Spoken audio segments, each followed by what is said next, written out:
ဘဝမှာလူရလို့ဖြစ်လာရင်ပတ်ဝန်းကျင်ဆိုတာရှိတယ်ပတ်ဝန်းကျင်ဆိုတာရှိလာလို့ရှိရင်ကိုယ့်အပေါ်မှာလိုတဲ့လူတွေရှိတယ်လို့မလိုတဲ့လူတွေလည်းရှိမှာပဲလူတိုင်းသဘောကျအောင်ဘယ်သူမှမဆောင်ရွက်နိုင်ပါဘူးမြတ်စွာဘုရားလောက်အပြစ်ကင်းတဲ့ပုဂ္ဂိုလ်ကိုတောင်မကြိုက်တဲ့ပုဂ္ဂိုလ်တွေရှိသေးတာပဲမဟုတ်လားမကြိုက်ရင်မကြိုက်သည့်အားလျော်ဆိုတာသူတို့မကြိုက်တဲ့အထင်ကိုနှုတ်ကမြက်ပြီးတော့ပြောမှာပဲဗျအဲ့ဒါတားလို့မရကိုလည်းပဲသူများကိုမကြိုက်ရင်မကြိုက်သည့်အားလျော်ဆိုတာပြောတာပဲမဟုတ်လားအဲ့တော့သူ့အထင်ကိုသူလွတ်လွတ်လပ်လပ်ဖော်ထုတ်တာကိုကဘာခံစားကြရရှိလဲစဉ်းစားကြည့်နော်ဒကာကြီးဒီမိုင်းများသူမကြိုက်လို့မကြိုက်ဘူးပြောတဲ့ကိစ္စကိုယ့်အတွက်ဘလောက်အရေးပါလို့အဲ့ဒါကိုကခံစားနေတာလေမခံစားသင့်ဘူးဗျသူပြောတာသူ့စကားသူထင်တာသူ့အထင်ဟာကိုယ့်ကိုဘာမှတကယ်တမ်းကပြောင်းလဲသွားစေတာမဟုတ်ဆိုလိုတာကသူ့ရဲ့စကားတန်တွေဟာကိုယ့်အပေါ်မှာဘာအကျိုးသက်ရောက်မှုမှတကယ်စင်စစ်ကတော့မရှိဘူးဟုတ်လားအဲ့ဒီစကားတန်ကြောင့်တော့ကိုဘာမှဖြစ်မသွားဘူးချီးမွမ်းလို့လည်းပဲကိုတကယ်ကောင်းမသွားဘူးပင်ကိုကမကောင်းရင်မကောင်းပဲကဲရဲ့လို့လည်းပဲကိုတကယ်ယုံမာတဲ့လူတယောက်ဖြစ်မသွားဘူးကိုပင်ကိုကဆိုးရင်ဆိုးမှာပဲကိုပင်ကိုကကောင်းရင်ကောင်းမှာပဲဟုတ်လားဒါကြောင့်စကားသံတွေနဲ့ပတ်သက်ပြီးတော့ခိုင်မာတဲ့စိတ်ဓာတ်ရှိဖို့လိုအပ်တယ်ပတ်ဝန်းကျင်ကပြောတိုင်းတုံလှုပ်နေမယ်ဆိုလို့ရှိရင်တရွက်6တရွက်လို့ကိုယ့်ရဲ့ဘဝဟာလွင့်မျောသွားနိုင်တယ်ဟုတ်လားဒါကြောင့်မြတ်စွာဘုရားကသေလောယထာဧကကနောဝါတေနနသမိရတိဧဝောနေနပတံသာဒုနသမိစ္ဆန္တိပန္တိတာအမျှော်မြင်ကြီးတဲ့လူဉာဏ်ရှိတဲ့လူဆိုတာပတ်ဝန်းကျင်ကထွက်လာတဲ့ချီးမွမ်းခြင်းကဲ့ရဲ့ခြင်းစကားသံတွေကိုမတုံလှုပ်သင့်ဘူးတဲ့ဥပမာဘာနဲ့တူလဲဆိုရင်တခဲနဲ့ကြောက်သားနဲ့ပြီးတဲ့ကြောက်တောင်ကြီးဟာအရက်လေးမျက်နှာကတိုက်ခတ်လာတဲ့လေတို့ကြောင့်မတုံလှုပ်တယ်လို့မျိုးပဲတဲ့ဉာဏ်ရှိတဲ့လူဆိုတာအဲ့ဒီတော့ပတ်ဝန်းကျင်ကလေသူများရဲ့နှုတ်ဖျားကနေပြီးတော့အတန်တီးဟူသောလေတွေကတော့ကိုယ်စီကိုတိုက်ခတ်လာမှာပဲလေကိုကအဲ့ဒါတုံလှုပ်နေမယ်ဆိုလို့ရှိရင်ကိုယ့်ရဲ့ဘဝဟာဘာမှခိုင်မာမှုမရှိတော့ဘူး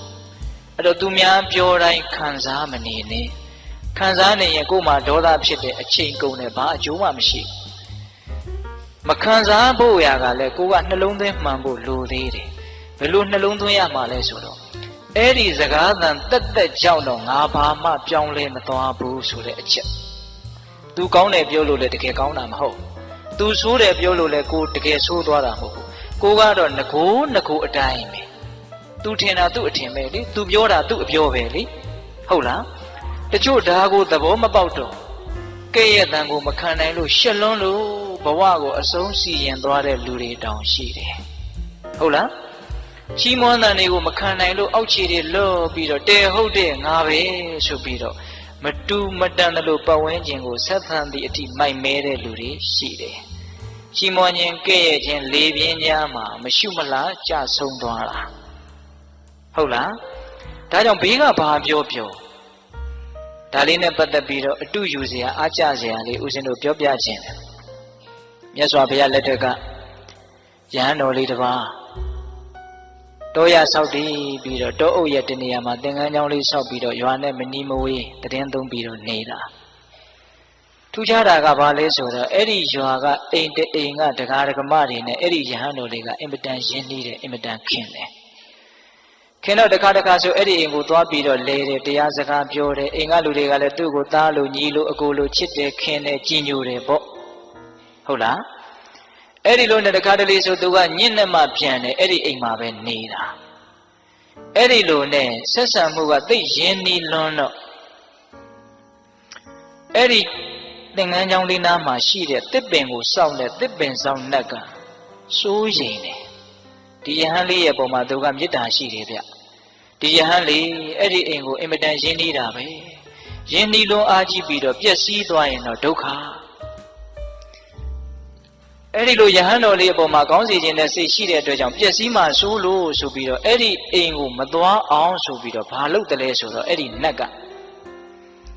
အဲ့ဒီယဟန်တော်လေးနဲ့ရင်းနှီးတဲ့အိမ်ကဒကမဟန်ဖန်ဆင်းပြီးတော့နတ်ကဖန်ဆင်းတာနော်ဒကမဟန်ဖန်ဆင်းပြီးတော့အဲ့ဒီယဟန်တော်လေးစီကိုရောက်လာတယ် ရောက်လာတော့ကိုတော်လေးကအဲ့ဒါကိုနဲ့လို့ဘယ်သိမှလဲသူ့အိမ်ကဒကမပဲလို့ထင်တာအဲ့ဒီမှာဒကမကလျှောက်တယ်တဲ့အရှင်ဘုရားလမ်းဆောင်လမ်းကွာလမ်းလေးကွာလူတွေဆုံတိုင်းဆုံတိုင်းယထာစိတ်တွေမှာဥယျာဉ်တွေအပန်းဖြေတဲ့နေရာတွေမှာလူတွေစုပြီးတော့အရှင်ဘုရားနဲ့တပည့်တော်ကိုဘာလို့ညာလို့ပြောနေကြတယ်တဲ့ပိဋကရေဘယ်သူကပြောတာတော့နတ်ကပြောတာဘယ်သူပုံစံဖန်ဆင်းပြီးတော့ပြောနေတာလဲဒကမပုံစံဖန်ဆင်းပြောနေတာတော်ယုံတန်ယုံလူဆိုရင်အဲ့ဒီယဟန်တော်လေးနေရာမှာနေကြည့်ဘယ်လောက်တုန်လှုပ်သွားမလဲဒကမကြီးကိုယ်တိုင်လာပြောနေတာနော်အဲ့ဒီလိုပြောတော့အဲ့ဒီယဟန်တော်လေးကပြန်ပြောတဲ့စကားကအင်မတန်အနှစ်ရှိ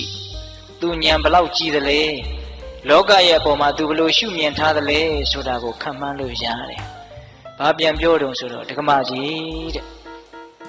ကိုယ့်ရဲ့နားတွေကိုပတ်ဝန်းကျင်ကစကားသံတွေဆိုတာအမျိုးစုံနေအောင်ရောက်လာနိုင်တာပဲတဲ့။အဲ့ဒါကိုတားလို့စီးလို့မရပါဘူးတဲ့။သူများပါဇက်ပေါက်တွေဘယ်လိုလုပ်လိုက်ပိတ်မှာလဲ။ဒကမကြီးတွေအဲ့ဒီစကားသံတွေနဲ့ပတ်သက်ပြီးတော့တားလို့စီးလို့မရပါဘူးတဲ့သူဆက်ပြောတာလေးကသိစိတ်ဝင်စားစရာကောင်းတယ်ဒီနာထိုစကားကြောင့်မင်းခုမျက်နှာမသားမရသည်မှာဟုတ်တပေါင်းမဖြစ်ထိုက်ပါဘူးပတ်ဝန်းကျင်ကစကားသံတွေကြောင့်မျက်နှာမသားမရမဖြစ်ထိုက်ဘူးတဲ့နော်ဘာဆက်ပြောတော့ဒီနာဤထိုစကားသံတို့ကြောင့်ဒီနာထိုစကားသံတို့ကြောင့်အဟံငါသည်အဲ့ဒီစကားသံတွေကြောင့်ငါဟာဘာမှယုံညံ့သွားတဲ့ပုဂ္ဂိုလ်တယောက်ဖြစ်မသွားဘူးစကားသံတွေကြောင့်သူဘာမှယုံညံ့တဲ့လူတယောက်ဖြစ်မသွားဘူးစောစောကဥဒင်းပြောခဲ့တဲ့အဓိပ္ပာယ်ပေါ့နော်စကားသံတွေကြောင့်တော့ကိုဟာယုံညံ့တဲ့လူဖြစ်မသွားဘူးပင်ကိုယ်ကကောင်းရင်ကောင်းမှာပဲပေါ့ဟုတ်လားအဲ့ဒီလိုယဟန်တော်လေးကပြောပြီးတော့တောထဲမှာမိဂဝါဒဆိုပြီးတော့လူတွေကိုအင်မတန်ကြောက်တဲ့သမင်ဟာအစာရှာစားရင်းနဲ့ချက်ခနဲ့ကြားတိုင်းခေါင်းထောင်ကြည့်ချက်ခနဲ့ကြားတိုင်းခေါင်းထောင်ကြည့်အတန်နဲ့ပတ်သက်ပြီးတော့အဲ့ဒါလောက်တုန်လှုပ်နေရင်ဘယ်မှာတည်ငြိမ်တဲ့စိတ်ရှိတဲ့လူလို့ပြောလို့ရမှာလဲတဲ့အတန်နဲ့ပတ်သက်ပြီးတော့အဲ့ဒါလောက်တုန်လှုပ်နေရင်တည်ငြိမ်တယ်လို့ပြောလို့မရဘူးမတည်ငြိမ်ဘူးဆိုလို့ရှိရင်လေးနဲ့တဲ့အသိဉာဏ်မဖြစ်နိုင်ဘူးပတ်ဝန်းကျင်ကစကားသံတွေကိုအမြဲတမ်းခံစားနေမယ်ဆိုရင်အသိဉာဏ်တူရဖို့အတွက်အနှောင့်အယှက်ဖြစ်တယ်ဗျဟုတ်လားတခါကြီးဒီမိုင်များဒါကြောင့်ရင့်ကျက်တဲ့လူတစ်ယောက်ဖြစ်တယ်ဆိုတာကိုပြသဖို့အတွက်ပတ်ဝန်းကျင်ရဲ့ကဲ့ရဲ့ရှုံချတဲ့စကားသံတွေကိုကြံ့ကြံ့ခံနိုင်တဲ့အတွေးတွေရှိဖို့မလိုဘူးလားလိုတယ်ဒါကြောင့်ဒကာဓမ္မတို့ဦးဇင်းတို့တွေမှာလူကြားထဲမှာနေရတာချစ်သူရှိသလိုမုန်းသူလည်းရှိမယ်ချီးမွမ်းတာရှိသလိုကဲ့ရတာလည်းရှိမယ်ဒါတွေနဲ့ပတ်သက်ပြီးတော့ငါဘာမှဖြစ်မသွားဘူးလို့နားလည်ပြီးတော့ဘာမှမဖြစ်တဲ့အရာတွေကိုဘာမှမဖြစ်တယ်လို့ပဲသဘောထားရမယ်ဘာမှအရေးမပါတဲ့အရာကိုအရေးသိပ်ပါတယ်လို့ထင်ပြီးတော့အဲ့ဒါကိုအချိန်ကုန်ခံပြီးတွေးမယ်ဆိုရင်ကိုယ့်ရဲ့ဘဝဟာယုံညံ့မှုတွေနဲ့နှင်မွန်းသွားနိုင်တယ်နော်ဟုတ်လားအေးဒါကြောင့်နံပါတ်1မုန်းလို့ပြောတဲ့စကားတွေကိုမြတ်နိုးတဲ့ပစ္စည်းတစ်ခုကိုထုတ်ပြီးတော့ကြည့်တယ်လို့မျိုးတချို့ပြန်ကြည့်နေတာဗျဘယ်တော့မှငါ့ကိုဘယ်သူကဘလို့ပြောတာမမေ့နိုင်ဘူးလေဟုတ်လားတချို့ဆိုရင်အဲ့ဒီလူငါ့ကိုဒီလိုပြောတာငါတစ်သက်လုံးမမေ့ဘူးမပြောဘူးလားအေးအဲ့ဒါကိုမြတ်စွာဘုရားကအချိန်ကုန်တဲ့လူပန်းနဲ့ဘာမှအကျိုးမရှိဘူးထုတ်ပြီးတော့မခံစားပါနဲ့တဲ့ဟုတ်ရလားအေးအဲ့ဒါပထမအဓိပ္ပာယ်ရဲ့ရှင်းလင်းချက်ဒုတိယအဓိပ္ပာယ်ဆက်ပြီးတော့သွားကြရအောင်ပရိသံသူတော်ဘာတို့ဤကတာကတံပြုအပ်မပြုအပ်အရရဟုကောင်းမှုမကောင်းမှုတို့ကိုနာအဝဲခေယအလုတ်တခုဂယုပြု၍ကြည်ရှုဆင်ញင်၍မနေရပတ်ဝန်းကျင်မှာလူတွေအများကြီးရှိတယ်ဇေယျအမျိုးမျိုးရှိတယ်ကိုကြိုက်တာကိုကိုကြိုက်တယ်လို့အသီးသီးလုပ်ပြီးတော့နေကြတာမရှိဘူးလားကိုကြိုက်တယ်လို့ပြောမယ်ကိုကြိုက်တယ်လို့လုပ်မယ်ကိုယ်စိတ်ထဲကောင်းတယ်လို့ထင်တာကိုအသီးသီးပုံစံအမျိုးမျိုးနဲ့လုပ်နေကြမှာပဲလေလူတွေကအဲ့ဒါကိုဘယ်လိုလုပ်တာကတော့ကောင်းတယ်ဘယ်လိုလုပ်တာကမကောင်းဘူးလို့ကိုကဆရာကြီးတစ်တိုင်းနဲ့လိုက်ပြီးတော့ကွန်ထရိုးလုပ်လို့ရမလားအဲ့ဒါကိုကမကြည်မနဲ့ဘယ်လူတော်မဟုတ်လိုက်တာသူများလုပ်နေတာနဲ့ပတ်သက်ပြီးတော့ကိုကဘာဖြစ်နေလဲခံစားနေတာဟုတ်လား ဒါကြောင့်သူများဘာတွေလှုပ်တယ်မလှုပ်ဘူးဆိုတာကိုယ့်အတွက်ဘာမှအရေးမကြီးဘူးဗျတကယ်ကတော့သူလှုပ်တာသူ့ကံလေဟုတ်လားသူ့ကံဟာသူ့ကိုပဲအကျိုးပေးမှာလေရှင်းရှင်းလေးနော်ဒကာကြီးဒီမိုင်းများကိုလှုပ်တာကိုကံဒီကိုကိုအကျိုးပေးမယ်ဘောင်းမဲကြောင့်သူ့အကျိုးပေးမဲ့သူ့ကံတွေကိုကိုကအရေးတကြီးသွားပြီးတော့လောကုတ်ချောနေတာလေမစင်သားတဲ့မို့လားစဉ်းစားတဲ့နေဗျာသူများအကြောင်းတွေကိုတွေးရင်တော့များသောအားဖြင့်အကုသိုလ်ဖြစ်တာပဲများတယ်ဒါတကားကြီးဒီမိုင်းများနားလည်နိုင်ပါလေအတွေ့အကြုံတွေလည်းပဲထက်ချီတလဲလဲများလာပါရော့မယ်စဉ်းစားကြည့်နော်အကုသိုလ်တွေများသောအားဖြင့်ဖြစ်တယ်စိတ်ထဲမှာလောဘတွေဒေါသတွေဖြစ်ရတယ်ဆိုတာသူများအကြောင်းစဉ်းစားလို့ဖြစ်တာဗျဟုတ်လားမုန်းတဲ့လူအကြောင်းစဉ်းစားကြည့်အဲ့ဒီလူပြေးလဲနေရင်ကိုသိပ်ပြီးတော့မကျေနပ်ချင်အဲ့ဒီလူမပြေးလဲဘူးဆိုလို့ရှိရင်မဟုတ်တဲ့အပြုံးတွေနဲ့ကျေနပ်ပြီးတော့နေတာနော်ချစ်တဲ့လူအကြောင်းစဉ်းစားမယ်ဆိုတော့ရောသူမပြေးလဲဘူးဆိုတော့ကိုကစိုးရင်လို့ကိုကမပြေးလဲရောဟုတ်လားသူပြေးလဲလို့ဆိုတော့လည်းပဲလောဘတွေနဲ့ရစ်မှုပြီးတော့နေပြန်တာပဲဟုတ်လားများသောအားဖြင့်တော့သူများအကြောင်းစဉ်းစားရင်ဒေါသတွေအင်မတန်ဖြစ်ရတယ်မဟုတ်တာတွေလုပ်နေတာတွေကိုစဉ်းစားပြီးတော့ကြည်စမ်းလူယုံမာတွေမဟုတ်တာတွေလုပ်နေတာမစဉ်းစားဘူးလားအဲ့ဒီလူယုံမာတာမယုံမာတာမသေးကြပါပဲလို့အဲ့ဒီတည်ငါမှအဲ့ဒါလို့တွေးနေတော့ကိုကတော့ယုံမာသွားတာအမှန်ပဲဗျာလူယုံမာတွေလို့စဉ်းစားလိုက်တော့စိတ်ထဲမှာဘာတွေဖြစ်လာလဲဒေါသတွေဖြစ်လာတယ်ဟုတ်လားကောင်းတာတွေလုပ်နေတဲ့လူတွေကိုစဉ်းစားမိတဲ့နေရာမှာတောင်မှအလကားပါကွာထောင်မြင်လို့ရာစွန့်နေတာပါအလကားစိတ်ကောင်းနှလုံးကောင်းနဲ့လုပ်နေတာမဟုတ်ပါဘူးလို့စိတ်ထဲကဒေါသတွေဖြစ်တာရောမရှိဘူးလားရှိတယ်သူများအကြောင်းတွေကလည်းကိုယ့်ရဲ့နားတဲ့စိတ်ထဲကိုပုံသဏ္ဍာန်အမျိုးမျိုးနဲ့ဝင်နေတာဗျသတင်းသားတွေကလည်းဝင်နေ TV တွေကလည်းဝင်နေရေဒီယိုတွေကလည်းဝင်နေသူများအကြောင်းတွေခေါင်းနဲ့အမြင်နဲ့ရောက်မနေဘူးလားရောက်နေတယ်အဲ့ဓာတွေကိုစဉ်းစားရင်နဲ့ကိုယ်တကယ်လုပ်ရမယ့်အလုပ်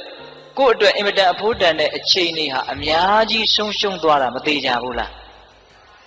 အချိန်ဆုံးရှုံးတာမှရိုးဆုံးရှုံးတာမဟုတ်ဘူးအကုသိုလ်တွေဖြစ်ရင်းနဲ့ဆုံးရှုံးသွားတာဟင်တခါကြီးမိုင်းများအဲ့ဒါဟုတ်လားသူများအကြောင်းစဉ်းစားရင်အချိန်ကုန်တာမှရိုးကုန်တာလားအကုသိုလ်ဖြစ်ရင်းနဲ့ကုန်တာလားအိမ်ကြတော့အေးဆေးခေါင်းအေးနဲ့စဉ်းစား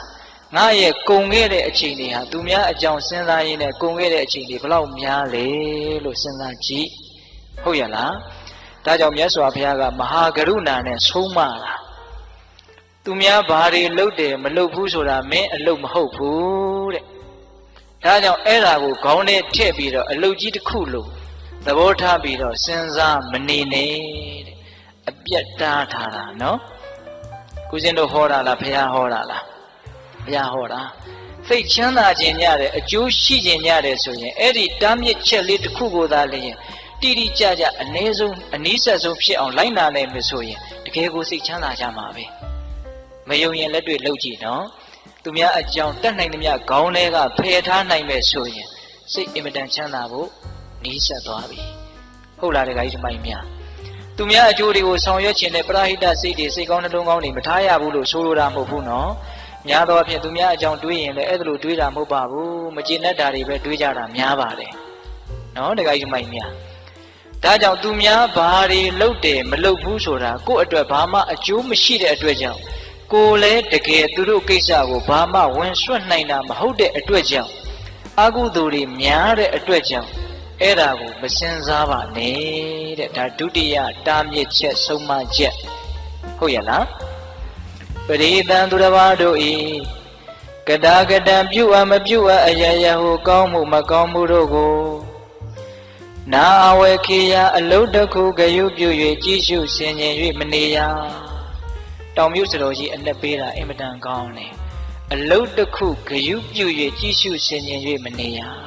ဟုတ်တယ်တခါတလေသူများအကြောင်းတွေကိုအလုံးကြီးတစ်ခုကိုလုပ်နေရသလိုထိုင်ပြီးတော့စဉ်းစားနေတာမရှိဘူးလားရှိတယ်စတော်ကြီးကသိလို့မို့ပြောတာနော်ဟုတ်လားအေးဒါကြောင့်ဦးဇင်းတို့ဒုတိယဆုံးမချက်ကိုလည်းဒီလောက်နဲ့တော်ရအောင်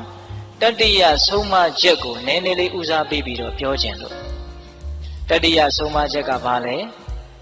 အတနောဝမိမိဤသာလျင်ကတာနိစ္စပြုအပ်သောမှုတို့ကို၎င်းအကတာနိစ္စမပြုအပ်သောမှုတို့ကို၎င်းအဝခေယအလုတ်တကိုဂယုပြု၍ကြည့်ရှုဆင်ခြင်ကြကုန်ရ၏ကိုအကြောင်းကိုစဉ်းစားရမယ်ပိဋိဗါရလေကိုအကြောင်းကိုစဉ်းစားရမယ်ငါဘာတွေလှုပ်ထားလဲငါဘာတွေမလုပ်ရသေးဘူးလေငါဘယ်လိုအည်အသွေးရှိအောင်လုပ်တဲ့အလုပ်တွေကိုဘယ်အတိုင်းတာထိလုပ်ပြီးပြီလဲကိုအကြောင်းကိုမစဉ်းစားသင့်ဘူးလား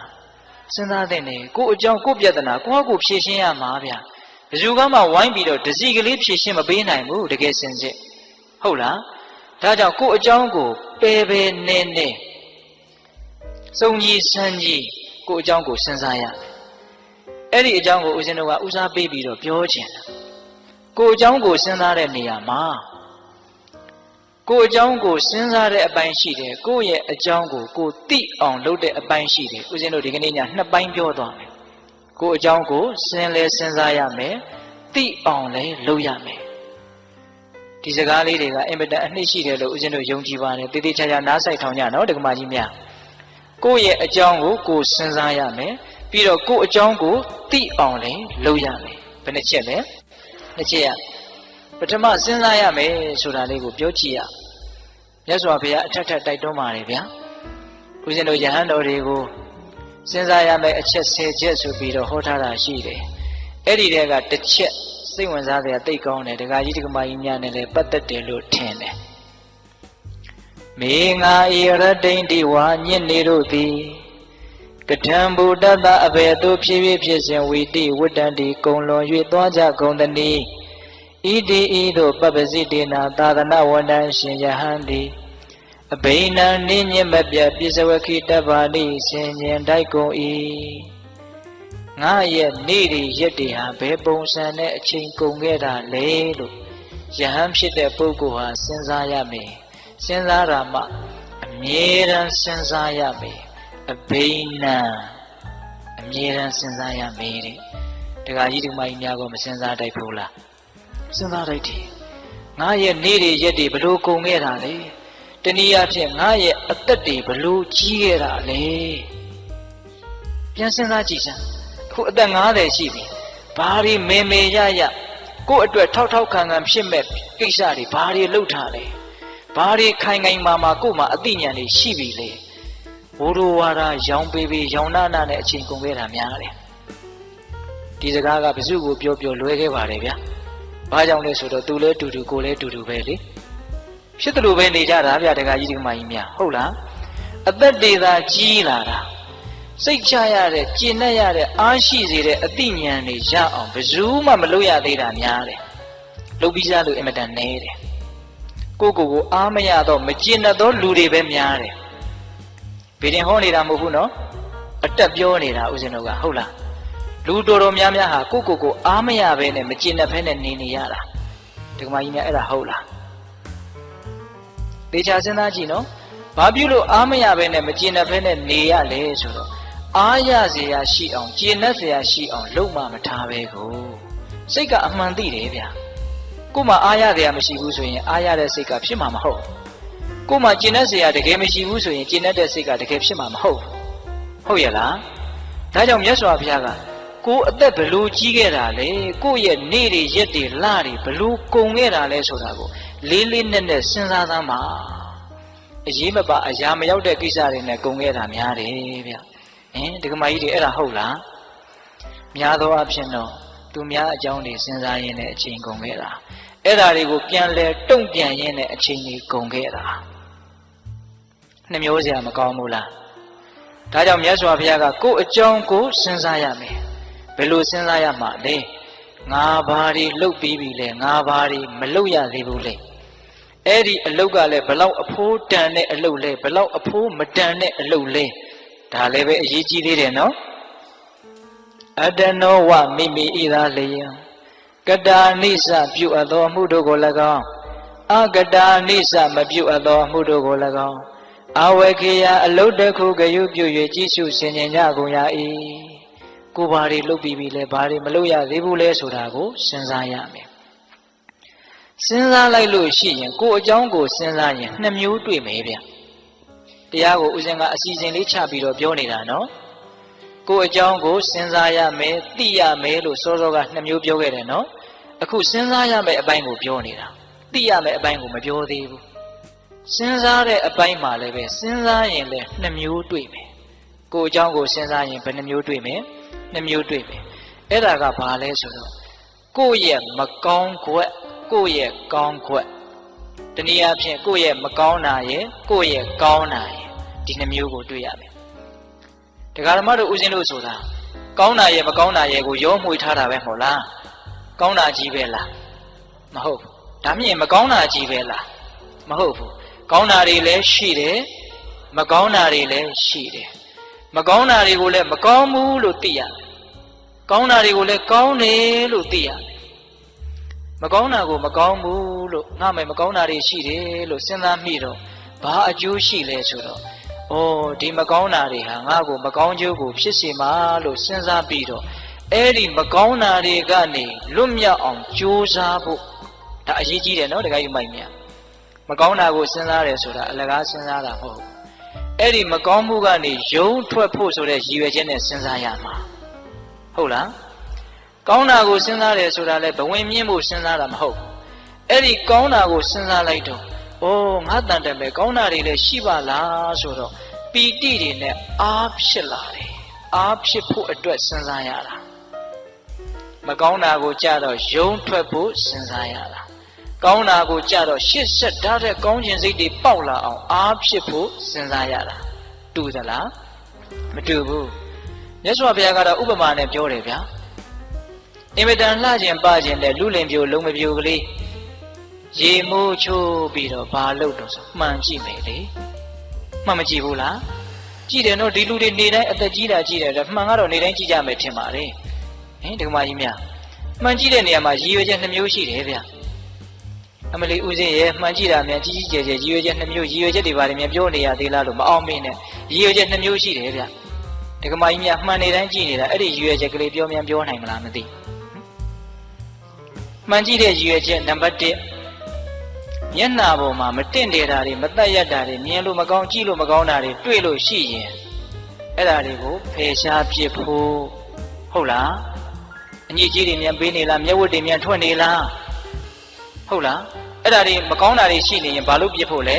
ဖယ်ရှားပစ်ဖို့သုတ်သင်ပစ်ဖို့တန့်ရှင်းသွားအောင်လုပ်ဖို့အဲ့ဒါပထမရည်ရွယ်ချက်နောက်ဒုတိယရည်ရွယ်ချက်ကဘာလဲဒီကမာကြီးများပြောပါဦးမြတ်ဒုတိယရည်ရွယ်ချက်ကတော့ပိုးပြီးတော့လှတဲ့လှအောင်ပြင်ဖို့ဟုတ်တယ်မဟုတ်လားကြည့်ကောင်းနေတာတွေကိုပိုးကြည့်ကောင်းသွားအောင်လုပ်မယ်လေမျက်လုံးဆိုရင်လည်းမျက်လုံးနဲ့ဆိုင်ရာလှတဲ့လှအောင်ပေါ့နော်တချို့ဆိုရင်မျက်နှာပေါ်မှာအယောင်ကိုစုံလို့လှုပ်ထားလိုက်တာကြည့်ကောင်းမလားဆိုပြီးတော့လှုပ်တာပဲကြည့်ကောင်းမကောင်းဆိုတာတော့တချို့လည်းကြည့်ကောင်းရင်ကောင်းမှာပေါ့ထားပါတော့လေအဲ့တော့ဒုတိယရည်ရွယ်ချက်ကဘာလဲဆိုရင်ပင်ကိုကောင်းနေတာလေးကိုပို့ပြီးတော့ကောင်းတဲ့ကောင်းအောင်လုပ်ဖို့ဒါလေးမပါဘူးလားပါတယ်ဗျပေါ့ပေါ့တန်တန်သဘောမထားနဲ့နော်မြတ်စွာဘုရားအဲ့ဒီတိုင်းပြောတာဗျမှန်ကြည့်တယ်လို့ပဲတဲ့တရားဒီဟုသောမှန်ကိုထောင်းပြီးတော့ကြည်စမ်းပါမကောင်းတာကိုတွေ့လို့ရှိရင်အဲ့ဒီလူလင်မျိုးလုံမပြိုဟာဖယ်ရှားပြစ်တယ်လို့မျိုးအညစ်အကြေးကိုဖယ်ရှားပြစ်ရကောင်းတာတွေ့လာရင်အော်ဒီကောင်းတာလေးရှိတယ်ကောင်းတာလေးဟာချမ်းသာတယ်ဆိုပြီးတော့ကောင်းတဲ့ကောင်းအောင်ကြိုးစားရမယ်မကောင်းတာကိုတွေ့တော့ဖယ်ရှားတယ်ဆိုတာဘယ်လိုစိတ်ဓာတ်မျိုးနဲ့ဖယ်ရှားရမှာလဲဆိုတော့ဘုရားကတော့ဥပမာတွေအမျိုးမျိုးပေးတတ်လွန်းတယ်ဗျာရေမိုးချိုးပြီးတော့ထားတဲ့လူတယောက်ရဲ့လေပင်ကိုမွေသေးကောင်ပုတ်တို့ခွေးသေးကောင်အပိုင်းအစအပုတ်တွေတစ်ခုခုလေပင်ဆွဲပေးတယ်ဆိုလို့ရှိရင်အဲ့ဒါကြီးကိုဆက်စုပ်တဲ့စိတ်ရွံရှာတဲ့စိတ်နဲ့တခါတည်းကိုဖယ်ပစ်ဖို့ကြိုးစားမှာပဲမဟုတ်လားအဲ့ဒါလိုမျိုးစိတ်ထားရမယ်တဲ့မကောင်းတာများတကယ်လို့တွေ့ခဲ့မယ်ဆိုရင်ဒါကိုအကြောင်းကိုစဉ်းစားတဲ့အပိုင်းတွေကိုပြောနေတာနော်မြတ်စွာဘုရားကတော့အမျိုးမျိုးဟောပါတယ်ဦးဇင်းတို့ဒွေတာဝိတကသုတ်တံဆိုတာရှိတယ်ဗျအဲ့ဒီမှာမကောင်းတဲ့အတွေးတွေမကောင်းတဲ့အကြံတွေမကောင်းတာတွေတွေ့ရင်တဲ့မြတ်စွာဘုရားကစဉ်းစားပါတယ်တဲ့ဘယ်လိုစဉ်းစားလဲဆိုတော့ဒီမကောင်းတာကြီးဟာငါအတွက်လည်းအကျိုးမရှိဘူးသူများအတွက်လည်းအကျိုးမရှိဟုတ်လားအေးဆင်းရဲစေတဲ့ပင်ပန်းစေတဲ့ငြိမ်းချမ်းဖို့မဖြစ်ဘူးလို့တွေးပြီးတော့သူပယ်လိုက်တာပဲတဲ့အဲ့ဒါလိုတွေးလိုက်လို့ရှိရင်ရော့သွားတယ်မကောင်းတဲ့စိတ်တွေဟာ နွားကြောင်းတဲ့နွားကြောင်းသားဟာသူများရဲ့စိုက်ခင်းတွေကိုမစားဖို့နွားကိုဂယုတစိုက်တခါတည်းဒုတ်တွေပါတယ်နဲ့ပြစ်ခတ်ပြီးတော့ထိန်းချောင်းတယ်လို့မျိုးပါပဲတဲ့မကောင်းတဲ့အတွေးတွေမကောင်းတဲ့စိတ်ဓာတ်တွေအဲ့ဒီရဲ့အန္တရာယ်ကနေကာကွယ်လိုက်ရတာသဘောပေါက်တယ်နော်အေးဒါကြောင့်မကောင်းတာတွေ့ရင်လွတ်မြောက်ဖို့ဆိုတဲ့စိတ်ကူးနဲ့ကိုယ်အကြောင်းကိုစဉ်းစားရတယ်ကောင်းတာတွေ့ရင်တော့အားဖြစ်ဖို့ဒီစကားလေးလည်းမမေ့နဲ့နော်မကောင်းတာကိုလွတ်မြောက်ဖို့ကောင်းတာကြတော့အားဖြစ်ဖို့အဲ့ဒါလေးနဲ့ပတ်သက်ပြီးတော့ဒကာဓမ္မတို့ဦးဇင်းတို့တွေနီးယူစရာလေးအတုယူစရာလေးဇတ်တော်လေးတစ်ခုပြောပြမယ်ကိုမကောင်းတာကိုကိုမြင်ပြီးတော့ကိုမကောင်းတာကိုသိပြီးတော့အဲ့ဒီမကောင်းမှုကနေယုံထွက်သွားကြတဲ့သူတော်ကောင်းတွေရဲ့အကြောင်းတခုသောဘဝတုန်းကဦးဇင်းတို့ရဲ့ဖရာလောင်းကြီးပစ္စည်းဥစ္စာသိပြီးတော့အင်မတန်ကြွယ်ဝတဲ့တထေးသားတစ်ယောက်ဖြစ်တယ်အိမ်တော်လေးပါလေးကြာပြီးတော့နောက်တော့လူဘဝနဲ့စင်ကြယ်တဲ့အကျင့်ကိုကျင့်ဖို့မလွယ်ဘူးလို့နားလည်ပြီးတော့ပိုင်ဆိုင်မှုတွေပတ်သက်မှုတွေကိုအကုန်စွန့်ပြီးတော့တောထဲမှာရသေးဝစ်ပြီးတော့နေတာနှစ်ပေါင်းများစွာကတိုင်းပရိကံကိုစူးစမ်းအားထုတ်ပေမယ်လို့ဦးဇင်းတို့ဖရာလောင်းကြီးဇံအဘိညာဉ်မရရှာဒီပြင်ဇတ်တော်တွေလည်းဆိုရင်မကြခင်မှာပဲဇံအဘိညာဉ်ရတယ်လို့တွေ့ရတယ်အဲ့ဒီဇတ်တော်မှာမရဘူးဘာကြောင့်မရတယ်လဲဆိုတော့ဦးဇင်းတို့ဖရာလောင်းကြီးကသူ့ရဲ့အမျိုးမြတ်တာကိုအကြောင်းပြုပြီးတော့မာနအင်မတန်ကြီးတယ်တဲ့ပိဋကဘာကြောင့်ဇံမရတာတော့မာနကြီးလို့တဲ့အဲ့ဒါတောထဲမှာတရားတော်အားထုတ်နေတာပဲတရားကမရဘူးအဲ့ဒါဒီနေ့တော့ဥပုပ်နေ့ဒီနေ့မှာသူ့ရဲ့ကြောင်းထဲကိုကြောင်းဝင်းထဲကိုတိရစ္ဆာန်၄ကောင်ရောက်လာတယ်အဲ့ဒီတိရစ္ဆာန်၄ကောင်ကဥပုပ်စောင့်မယ်ဆိုတဲ့ရည်ရွယ်ချက်နဲ့ရောက်လာတာအခိုက်အတန့်တိရစ္ဆာန်ဖြစ်နေပြီမလို့အဲ့ဒါသူတော်ကောင်းအလောင်းအလျာတွေအဲ့ဒီတိရစ္ဆာန်တွေကပထမဘယ်သူရောက်လာလဲဆိုတော့အရှင်အနုရုဒ္ဓဖြစ်လာမဲ့ခိုကလေးရောက်လာတယ်အဲ့ဒီခိုကလေးကဘယ်နဲ့ကြောင့်ရောက်လာတော့ဆိုတော့အဲ့ဒီဥပုပ်နေ့နနက်ခင်းမှာသူကအစာရှာတယ်သူ့ခိုမကလေးနဲ့အစာရှာတယ်အဲ့ဒီလိုအစာရှာနေတော့ကောင်းငင်ကစွန်တကောင်ကအဲ့ဒီခိုကိုလမ်းပြီးတော့တုတ်တာခိုမလေးကကန်ဆိုးတော့သိမ့်ရဲ့စွန်ရဲ့လက်သေးကြားမှာပါသွားတာအဲ့ဒါခေါင်းဖြတ်ပြီးတော့သွေးတန်ရည်ရစားပလိုက်တယ်အဲ့ဒီမှာဦးဇင်းတို့ရှင်အနုရုဒ္ဓဖြစ်လာမဲ့ခိုကလေးကတဏှာကနေကြည်ပြီးတော့အင်မတန်စိတ်ဆင်းရဲတဲ့ပူလောင်တဲ့သူခံစားရတယ်ငါခိုမလေးတည်သွားပြီမရှိတော့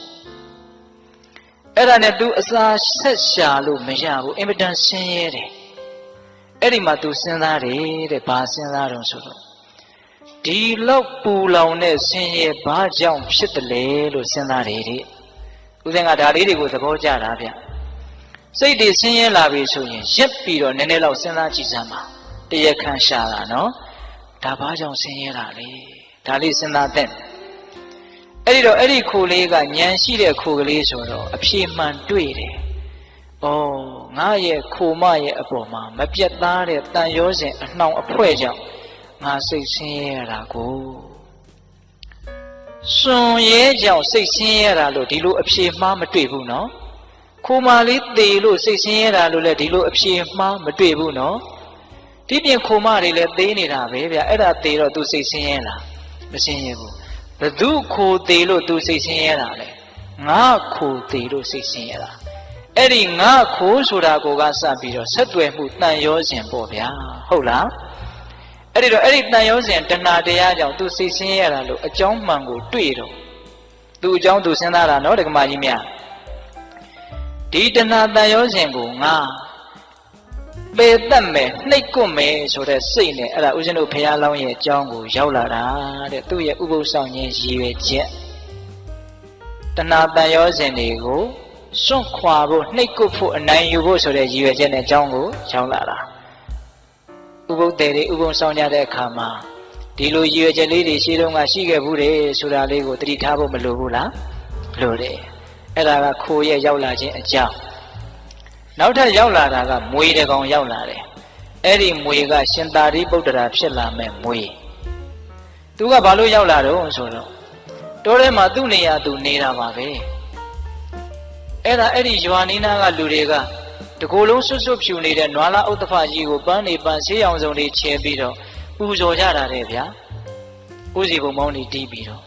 အဲ့ဒါနွားကြီးကလည်းပျော်လွန်းလို့ခုံပေါက်ပြီးတော့တခါလဲဂျိုတွေပါတွေတွေ့ခွာတွေပါတွေရက်တော့စောစောတုန်းကအိတ်နေတဲ့မွေရဲ့အမီးကိုတက်နေမိတာအဲ့ဒီမှာစိတ်တူပြီးတော့ဒေါသကိုမထိန်နိုင်မဲနဲ့အဲ့ဒီနွားကြီးကိုပေါက်လိုက်တာအဲ့ဒီနွားကြီးဟာအဲ့ဒီနားတင်ပွဲချင်းပြီးသေချာတယ်နွားကြီးသေတော့လူတွေကလည်းပဲဟာနွားကြီးသေတယ်ဆိုစိတ်မကောင်းဖြစ်တဲ့လူကဖြစ်ငိုတဲ့လူကငိုဒီလိုဖြစ်တယ်အဲ့ဒါကိုတဏှာကနေမွေကကြည့်ပြီးတော့ဩကြည်စမ်းနွားကြီးလည်းသေရတယ်လူတွေလည်းစိတ်မကောင်းဖြစ်ရတယ်ငါလည်းပဲငါလှုပ်ရဲ့အတွက်စိတ်မချမ်းမသာဖြစ်ရတယ်ဒီလိုအကျိုးနည်းမှုတွေစိတ်ဆင်းရဲမှုတွေဘာကြောင့်ဖြစ်တာလဲလို့သူကလည်းအကြောင်းရှာတယ်သူအကြောင်းသူတွေးနေတာနော်အဲ့ဒီမှာအဖြေတွေ့တယ်ငါရဲ့ဒေါသငါရဲ့မထိန်နိုင်မသိနိုင်တဲ့ဒေါသအဲ့ဒီဒေါသကြောင့်ငါသူတစ်ပါးနှစ်ဦးသားဆင်းရဲသွားကြတာဒီဒေါသကိုငါနှိပ်ကွမယ်ဆိုပြီးတော့သူကအကြောင်းကိုရောက်လာတာဥပုသ်ဆောင်ခြင်းရဲ့ရည်ရွယ်ချက်လေးတွေကောင်းတယ်နော်ဒီနေရာမှာပြောတာကတော့ကိုယ်အကြောင်းကိုစဉ်းစားကိုယ်မကောင်းမှုကနေကိုယ်လွတ်အောင်ယုံတာဆိုတာလေးကိုပြောနေတာဟုတ်လားနောက်ရောက်လာတာကမြေခွေးရှင်မဟာမောက္ကလံဖြစ်လာမဲ့မြေခွေးဘယ်နဲ့ကြောင့်ရောက်လာလဲဆိုတော့သူကတနေ့အစာရှာထွက်တယ်စင်သေးကြီးတကောင်တွေ့တယ်အဲ့ဒါသူကြိုက်ကြည့်တယ်ဘလို့မှကြိုက်လို့မရဘူးစင်ကြီးကသေးနေတာကြတော့မာတောင်းပြီးတော့နေတာနှာမောင်းကြိုက်လို့မရခြေတော့ကြိုက်လို့မရဗိုက်ကြိုက်လို့မရအဲ့ဒါနဲ့ပေါင်ကြားတဲ့ကိုကြိုက်လိုက်တော့ကြိုက်လို့ရတယ်အဲ့ဒါနဲ့အဲ့ဒီဝိဆမဲ့အပေါက်ကနေပြီးတော့ဗိုက်သေးကိုဝင်သွားတာအဲ့ဒီမြေခွေးကအဲ့ဒါရေစာရင်သွေးကိုတောက်အစာရှာအစာစားလို့ရှိရင်ကလေးစားတွေကိုစားပြီးတော့အဲ့ဒီထဲမှာပဲအိပ်ပြီးတော့နေတာဗျာအဲ့ဒါနေကြီးကကြစ်ကြစ်တော့ပူတဲ့အခါကျတော့သူဝင်ခဲ့တဲ့အပေါက်ကြီးကရှုံပြီးတော့တဖြည်းဖြည်းနဲ့ပိတ်သွားတာပိတ်သွားတော့မှောင်မဲပြီးတော့သူအဲ့ဒီမှာကြောက်ကြောက်လန့်လန့်နဲ့အတင်းတိုးထွက်တယ်ဘယ်လိုမှထွက်မရဘူးအဲ့ဒါနဲ့အဲ့ဒီထဲမှာသူလန့်ကြောက်ပြီးတော့တရက်နှစ်ရက်သူနေရတယ်အင်မတန်ထွက်ချင်တယ်အဲ့ဒါကံကောင်းတော့မိုးကြီးကပြုံးနဲ့ရွာချတော့အဲ့ဒီအပေါက်ကြီးကပြန်ပွားပြီးတော့ပွင့်သွားတယ်အဲ့ဒါအပေါက်ကြီးကျေအောင်သူမဆောင်နိုင်ဘူးအလောတကောအတင်းတိုးထွက်တာတိုးထွက်တော့အရေခွန်တွေပါတွေစုပ်ပြက်ပြီးတော့အမွှေးတွေပါတွေကျွတ်ပြီးတော့သွေးတန်ရဲရဲနဲ့ကြီးကျယ်တဲ့ဆင်းရဲကိုသူခံစားရတယ်တဏှာရောက်မှအဲ့ဒီဆင်းကြီးကိုသူကြည့်ပြီးတော့ကြည်စမ်းဆင်းရဲလိုက်တာဒီစိတ်ရဲ့ဆင်းရဲကိုယ်ရဲ့ဆင်းရဲဘာကြောင့်ဖြစ်တယ်လဲတဲ့သူအကြောင်းသူစဉ်းစားတာအဲ့ဒီတော့ဘာတွေ့လဲဆိုတော့မစင်မချင်းလိုချင်တဲ့လောဘဘာကိုသွားတွေ့လဲလောဘကိုသွားတွေ့တာဒီလောဘကြောင့်ငါဆင်းရဲရတာဒီလောဘကိုငါနှိပ်ကွမယ်ဆိုပြီးတော့သူကအကြောင်းကိုရောက်လာတာနောက်ထပ်စတုထမြောက်ရောက်လာတာကဝက်ဝင်ကြီးရှင်မဟာကတ္တပဖြစ်လာမဲ့ဝက်ဝင်ကြီးဘယ်နဲ့ကြောင့်သူကရောက်လာလဲဆိုတော့သူ့တောထဲမှာစားလျာတွေတလောက်များနေတာကိုသူကဘယ်လိုစဉ်းစားလဲဆိုတော့လူတွေနေတဲ့ရွာတဲ့ရက်ထဲကိုသွားပြီးတော့အစာရှာရရင်ကောင်းကောင်းမွန်မွန်ဘာလေးများတွေ့မလဲမသိဘူးဆိုပြီးတော့လူတွေနေတဲ့ရွာထဲကိုသွားပြီးတော့အစာရှာတာအဲ့ဒီမှာလူတွေကဒုတ်တွေခဲတွေဓာတ်တွေနဲ့သူ့ကိုလိုက်ကြတာဝက်ဝင်ကြီးဆိုပြီးတော့စားမယ်ဆိုတော့လိုက်တာအဲ့ဒါဝက်ဝင်ကြီးပြေးရတယ်ပြေးရင်းနဲ့ပေါက်လိုက်တဲ့ခဲတလုံးကသူ့ရဲ့ခေါင်းကိုမှန်းပြီးတော့ခေါင်းဟက်တဲ့ကွဲတဲ့သွေးဆက်လက်နဲ့ဆက်ပြေးတယ်ကံကောင်းတော့လွတ်သွားတယ်အဲ့ဒါတိုးတဲ့ရောက်တော့သူထိုင်ပြီးတော့စဉ်းစားတယ်ခွေးပြေးဝက်ပြေးသေပြေးရှင်ပြေးပြေးခဲ့ရတာသွေးတွေလည်းထွက်လို့ဒီချင်းရဲ့ဘာကြောင့်တွေ့တယ်လဲ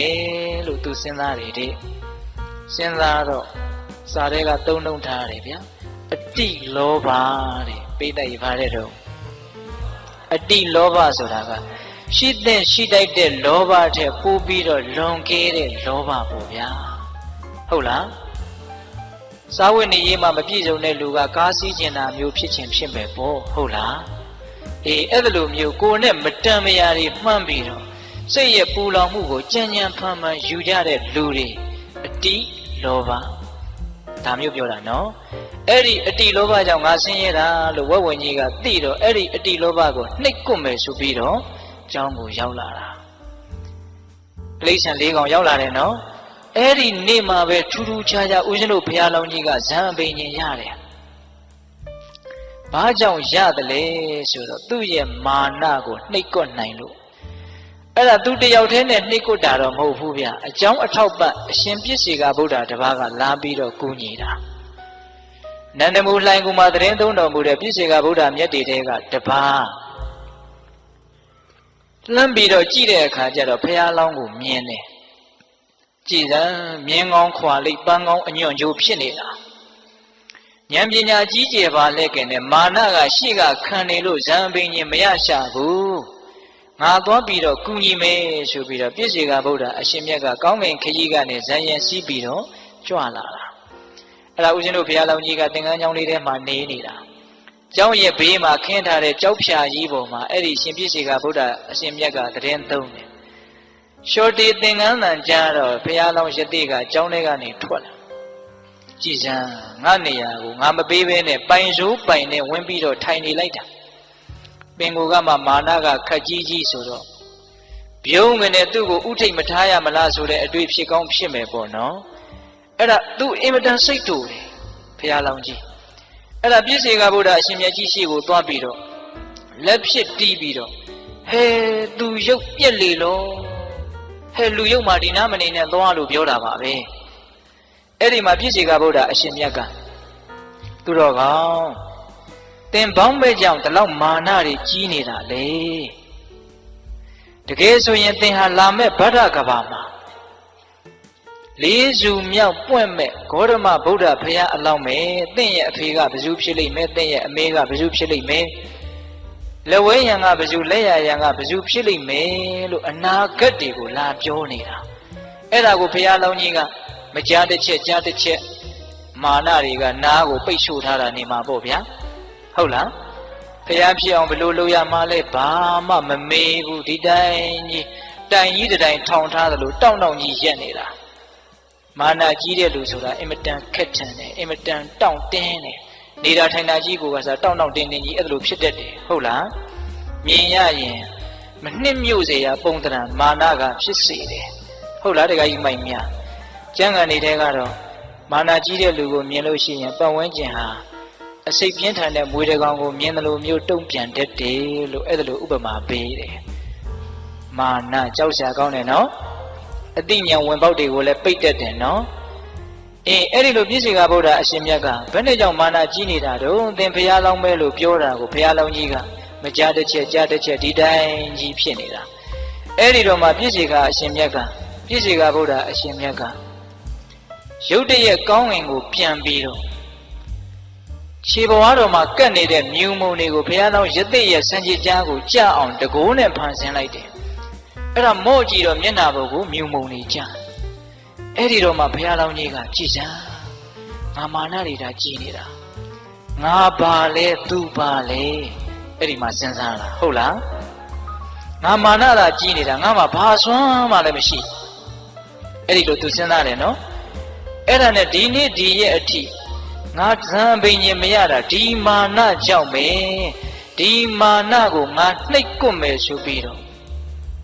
ကျောင်းသင်္ကန်းထဲကိုဝင်သွားတာသူအမှားသူတိသွားတာနော်ပြည့်စေကဗုဒ္ဓရှင်မြတ်ကတော့ကောင်းကင်ပြန်ကြွသွားပြီငါဘာမှလည်းမမေးလိုက်ရဘူးအဲ့ဒါနဲ့သင်္ကန်းကျောင်းထဲရောက်တော့တရားနှလုံးကျင့်သုံးလိုက်တာအဲ့ဒီနေ့မှာပဲဇံပင်ရင်ရတယ်ပေးတတ်ရဲ့ကိုအကြောင်းကိုစဉ်းစားပြီးတော့ကိုမကောင်းတာကနေကိုဘာဖြစ်သွားတာလဲယုံထွက်သွားကြတာမကောင်းဘူးလားအဲ့ဒီမှာဘုရားလောင်းကကျောင်းသင်္ကန်းပြင်မဲ့ထွက်တော့ခုနတုန်းကသရဝါလေးကောင်ကိုတွေ့တယ်အကျိုးအကြောင်းမေးတယ်ပေးတတ်တို့ကိုဦးဇင်းတို့ပြောပြီးပါပြီနော်ဒါကြောင့်သူတော်ကောင်းနေဆိုတာကိုအကြောင်းကိုစဉ်းစားပြီးတော့ကိုမကောင်းတာကိုမှန်ကြည့်ပြီးတော့အလှပြင်းတဲ့လူလင်မျိုးလုံးမပြိုးလို့မတင့်နေတာတွေမတတ်ရတာတွေကိုအမြန်ပဲဖယ်ရှားဖြစ်တဲ့အလေးရှိတယ်လို့ဒါလေးကိုသဘောပေါက်ပြီးတော့ကိုမကောင်းတာကိုဖယ်ရှားဖို့ကြိုးစားရမယ်ဟုတ်ရဲ့လားနောက်တစ်ချက်ကိုကောင်းတာကိုစဉ်းစားပြီးတော့အားဖြစ်ဖို့လဲလိုသေးတယ်ဟုတ်ရဲ့လားကိုကောင်းတာကိုစဉ်းစားပြီးတော့ဘာဖြစ်ရမလဲအားဖြစ်ရမယ်ဗျကိုဒါနတွေပြုထားတာမရှိဘူးလားပြန်တွေးပြီဆိုရင်ဘာဖြစ်လဲဝမ်းသာတယ်စာကာနုတ္တိဘာဝနာကိုဖြစ်တာဒါနနဲ့ဘာဝနာနဲ့ဘယ်ဟာကမြတ်လဲဒါနနဲ့ဘာဝနာနဲ့ဘယ်ဟာကမြတ်လဲ ဘာဝနာကမြတ်တယ်လှုပ်တုံးကဒါနလှုပ်တယ်ပြန်စဉ်းစားတော့ဘာဝနာကိုဖြစ်တယ်စာကနုတ္တိဘာဝနာကိုဖြစ်တယ်အရင်နဲ့အမျက်ကအတိုးကပိုကြီးနေတဲ့အတိပ္ပယ်ဟုတ်လားကိုယ့်ရဲ့သီလကိုကိုပြန်စဉ်းစားရင်ဘာဖြစ်လဲသီလနုတ္တိဖြစ်တယ်ဘာဝနာကိုဖြစ်တယ်ကိုကောင်းတာကိုကိုသိရတာဟာအင်မတန်ကြီးကျယ်တဲ့အမျက်ကိုရတယ်လို့ပြောချင်တာဟုတ်လားဒါကြောင့်ကိုဒါနကိုကိုစဉ်းစားရမယ်ကိုရဲ့စွန့်လွတ်နိုင်စွမ်းအားပေါ့နော်ကိုသီလကိုကိုပြန်စဉ်းစားရမယ်ကိုရဲ့စောင့်စည်းနိုင်စွမ်းအားပေါ့နော်ဟုတ်လားမြတ်စွာဘုရားကတော့ညွှန်ကြားပါတယ်ဗျာနတ်တွေရှိတယ်သူတို့ကောင်းလို့နတ်တွေဖြစ်သွားတာသူတို့မှသာလျှင်နတ်ပြည်ရောက်ကြောင်းကောင်းမှုတွေရှိတာမဟုတ်ဘူးငါမှလည်းပဲကောင်းမှုတွေရှိတယ်လို့နတ်တွေကိုတတ်သိအရာထားပြီးတော့ကိုကောင်းတာကိုကိုစဉ်းစားရင်လည်းဘာဝနာဖြစ်တယ်အဲ့ဒါဘာဘာဝနာလဲဒေဝတာနုတ္တိဘာဝနာဖြစ်တယ်ဟုတ်ရလားဘဝင်မြင့်ဖို့ပြောနေတာလားအားဖြစ်ဖို့ပြောနေတာလားအေးကိုကောင်းတာကိုတကယ်မြင်လို့ရှိရင်စဉ်းစားမိရင်အားတကယ်ဖြစ်တယ်ဗျဟုတ်လားဒါကြောင့်ကိုလှုပ်ထားတဲ့ကောင်းမှုကလေးတွေနဲ့ပတ်သက်ပြီးတော့စဉ်းစားကြရမယ်နော်ဟုတ်လားဒါနနဲ့ပတ်သက်ပြီးတော့လဲစဉ်းစားသီလနဲ့ပတ်သက်ပြီးတော့လဲစဉ်းစားဟုတ်ရလားအခုဆိုကြပါစို့ဓမ္မဒါနအလှရှင်များဒါဥစဉ်ကရှေ့ကမြင်နေတော့ပြောခြင်းစိတ်ပေါက်သွားတယ်ကိုလှုပ်လိုက်တဲ့ဒီလှုပ်ရကြောင့်တရားနာနေတဲ့ပုဂ္ဂိုလ်တွေဒီခွေကနေတစ်ဆင့်နာကြမဲ့ပုဂ္ဂိုလ်တွေအများကြီးအသိဉာဏ်တိုးတယ်လို့ကိုလှုပ်ရက်ကိုကိုစဉ်းစားလိုက်ရင်စိတ်ထဲမှာအားမဖြစ်ဘူးလားအဖြစ်တယ်အသိဉာဏ်ကိုဝေတာဗျာတန်ဖိုးအရှိဆုံးကိုပေးတာဗျာပစ္စည်းတွေအများကြီးပုံပေးတာတဲ့အသိဉာဏ်ကိုပေးတာကမြတ်တယ်ဗျာဟုတ်ရလား